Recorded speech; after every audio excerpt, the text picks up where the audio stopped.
नमस्कार. आज बसमध्ये शेजारी एक मुलगी बसली होती. तिचा मोबाईल खाली पडला. ती बिचारी कसं उचलू कसं नाही, अनकम्फर्टेबल होती, म्हणून मी तिला मोबाईल उचलून दिला आणि तिला म्हटलं, तू कम्फर्टेबल नसते तर असे कपडे कशाला घालते? खाली वाकेल तर टॉप वर होईल का, खाली होईल का, कशाला घालायचे असे कपडे? त्यावर ती उत्तरली मला की ही फॅशन आहे म्हणे ताई. माझ्यापेक्षा काही जास्त लहान नव्हती. अशी इज्जत विकणं काय तुमची फॅशन आहे?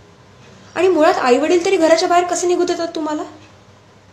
काल मी एक व्हिडिओ बनवला ज्यामध्ये सांगितलं की तुमच्यासारखे शिवभक्त असताना कुठल्याही मुलीच्या केसालाही धक्का लागता कामा नये, पण मुलींनीच जर मर्यादा सोडल्या तर मुलांना तरी बोलून काय फायदा? आजही आम्ही आमच्या वडिलांसमोर ओढणी न घेता जाऊ शकत नाही, हिम्मतच नाही तशी आमच्यात. त्याला तुम्ही अशिक्षित वडील म्हटले तरी चालतील, पण हे आमच्या वडिलांचे संस्कार आहेत. मुलींनी मर्यादा सोडू नये. आपली मुलगी कॉलेजला कशी जाते याचं कारण तुम्हाला माहिती, मी सांगण्याची गरज नाही. अरे महाराष्ट्रामध्ये जेवढे बलात्कार वाढले, माफी मागून वाक्य बोलतो दादा, माझ्या वाक्याचा अजिबात विपर्यास करू नका, चुकीचा अर्थ घेऊ नका.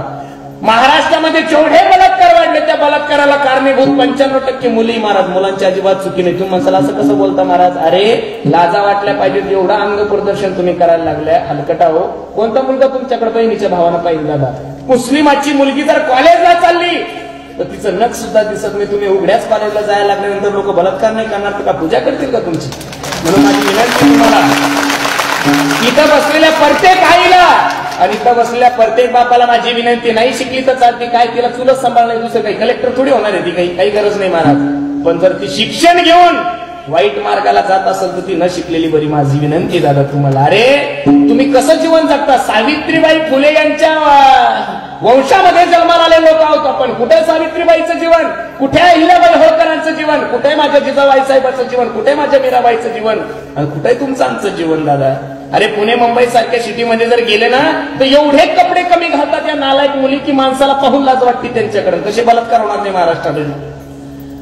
सिंधुताई सपकाळांचं एक वाक्य आहे दादा, तुम्ही मोबाईलवर बघा. सिंधुताईंनी सांगितलं, अहो ज्या दिवशी मुली अंग भरून कपडे घालतील त्या दिवशी महाराष्ट्रातले बलात्कार कमी झाल्याशिवाय राहणार नाही. म्हणून माझी विनंती दादा, तुम्हाला माझ्या बोलण्याचा राग येत असेल, राग आला तरी तुम्ही काय गोधड करणार आहे? पुढच्या वर्षी कीर्तनाला बोलवणार नाही, याच्यापेक्षा तुम्ही काय करू शकता दुसरं?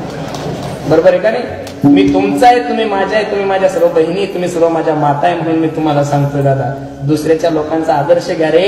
एक मुलगी बुरखा घालून कर्नाटकमध्ये कॉलेजला गेल्यानंतर प्रिन्सिपलने सांगितलं, पोरी तुला आमच्या गणवेशामध्ये यावं लागेल. पोरीनं काय सांगितलं प्रिन्सिपलला माहितीये? सर माझा धर्म मला उघडं राहायचं सांगत नाही महाराज. त्या पोरीनं कॉलेजचा त्याग केला पण धर्माचा त्याग केला नाही. का तुम्हाला कळत नाही या गोष्टी? म्हणून माझी विनंती तुम्हाला, मुलीला तुम्ही इंजिनियर करा, डॉक्टर करा, काही करा दादा, पण अंग भरून कपडे घालायचं शिकवा. प्रतिभाताई पाटीलचा फोटो जर नसेल पाहिलं तर कीर्तन संपलं तर घरी जाऊन एकदा बघा. इथपर्यंत मनगटापर्यंत ब्लाऊज होते त्या मायमाऊलीचे. कुठपर्यंत? काय नव्हतं करतायत तिला? भारताची राष्ट्रपती होती ती, पंतप्रधानापेक्षाही मोठं पद होतं. कोणतेही कपडे घातले असते तर कोणी काही बोललं असतं? अजिबात नाही. पण दादा हा भारत देश असा आहे, इथं कैटरीना कैफचे मंदिर नाही झाले, इथं